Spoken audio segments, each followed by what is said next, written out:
मुंबई के ताकतवर पॉलिटिशियन बाबा सिद्दीकी की हत्या की जिम्मेदारी लॉरेंस बिश्नोई गैंग ने सोशल मीडिया के जरिए ली। कुछ इसी तरह अखबारों में 90 के दशक में श्री प्रकाश शुक्ला बड़ी वारदातों की जिम्मेदारी लिया करता था। इधर के सालों में सभी बड़ी वारदातों में लॉरेंस का नाम ही सामने आता है, जबकि वह खुद गुजरात की जेल में बंद है। तो क्या श्री प्रकाश शुक्ल की जगह इस समय लॉरेंस बिश्नोई ने ले ली है? ये बड़ा सवाल है। बाबा सिद्दीकी के मर्डर से पहले लॉरेंस गैंग ने बॉलीवुड एक्टर सलमान खान के मुंबई स्थित गैलेक्सी अपार्टमेंट इस साल 14 अप्रैल के तड़के फायरिंग की थी, जिसके बाद चारों तरफ दहशत का माहौल व्याप्त हो गया। फायरिंग करने वाले दोनों शूटर्स को गुजरात के कच्छ के भुज से गिरफ्तार कर लिया गया है। ये दोनों ही गैंगस्टर लॉरेंस बिश्नोई गैंग के सदस्य बताए गए।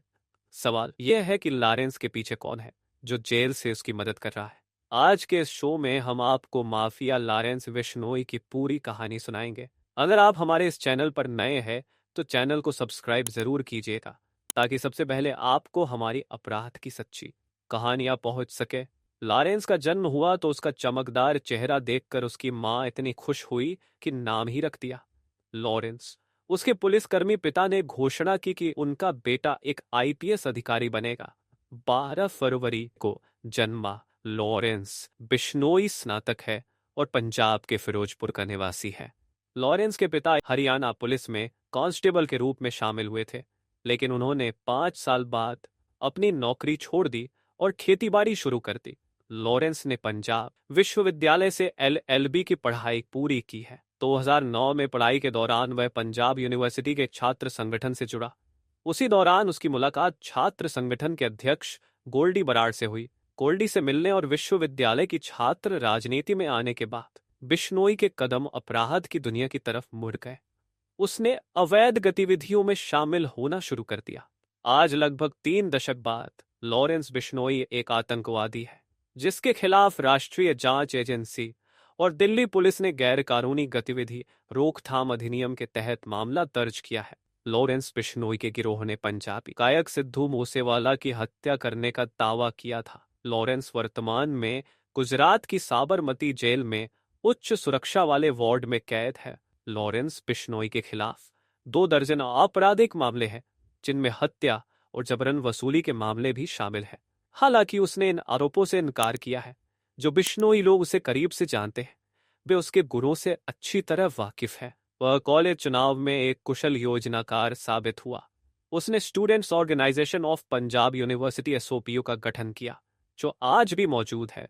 अच्छी योजना और दिन रात प्रचार के बावजूद बिश्नोई चुनाव हार गया। कॉलेज चुनाव में हार बिश्नोई के जीवन में एक महत्वपूर्ण मोड़ लेकर आई। वह बचपन से ही हार स्वीकार नहीं कर पाता था। प्रतिद्वंदी की जीत का जश्न चरम पर था। उसने खुद को अपमानित महसूस किया। एक पुलिस वाले ने खुलासा किया कि चुनाव हारने के बाद उसने फौरन रिवॉल्वर खरीदा और फरवरी 2011 में हाथापाई के दौरान उसने अपनी पिस्तौल निकाल ली और गोलियां चला दी।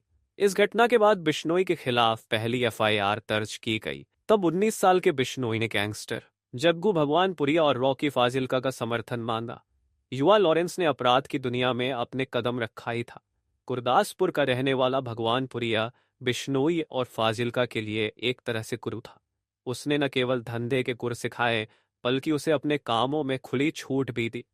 बिश्नोई तेजी से आगे बढ़ा और उसने खुद को पंजाब के अपराध जगत में स्थापित कर लिया। लॉरेंस का घनिष्ठ मित्र संपत नेहरा उसका सबसे करीबी सहयोगी बन गया। संपत एक पुलिस इंस्पेक्टर का बेटा और एक बढ़िया एथलीट था। पुलिस का कहना है कि बिश्नोई कभी भी एक हिटमैन नहीं था, बल्कि एक योजनाकार और एक सम्मोहक नेता था। उसने उत्तर भारत के हर राज्य में गिरोहों के साथ गठबंधन बनाने का लगभग असंभव और खतरनाक विचार को अंजाम दिया। पंजाब के बाहर इस तिकड़ी ने हरियाणा में काला जठेरी और दिल्ली में जितेंद्र गोगी के साथ गठबंधन किया। राजस्थान में आनंदपाल और बाद में उसकी शिष्या अनुराधा उसके साझेदार बन गए। भगवानपुरिया द्वारा बिश्नोई से परिचय कराने के बाद उत्तर प्रदेश के एक नेता ने उसका भी समर्थन किया। बिश्नोई के गिरोह में पेशेवर निशानेबाज है। वे पंजाब, हरियाणा, राजस्थान, दिल्ली और हिमाचल प्रदेश से काम करते हैं और उनका नेटवर्क दुनिया भर में फैला हुआ है। उसके साथी संदीप उर्फ काला जठेरी को दिल्ली पुलिस स्पेशल सेल ने महाराष्ट्र संगठित अपराध नियंत्रण अधिनियम मकोका में गिरफ्तार किया था, जो फिलहाल जेल में बंद है। कहा जाता है कि उसके गिरोह में 700 से अधिक शूटर्स हैं। बिश्नोई ने एक हिट लिस्ट जारी की जिसमें अभिनेता सलमान खान का नाम भी था। गैंगस्टर ने पुलिस को बताया कि सलमान के घर पर फायरिंग राजस्थान में बिश्नोई समुदाय को श्रद्धांजलि देने के लिए की गई थी, क्योंकि अभिनेता ने समुदाय के लिए पवित्र काले हिरण का शिकार किया था। बिश्नोई ने सलमान खान को मारने के लिए नेहरा और अन्य को मुंबई भेजा। बिश्नोई समुदाय काले हिरण प्रजाति को पवित्र मानता है।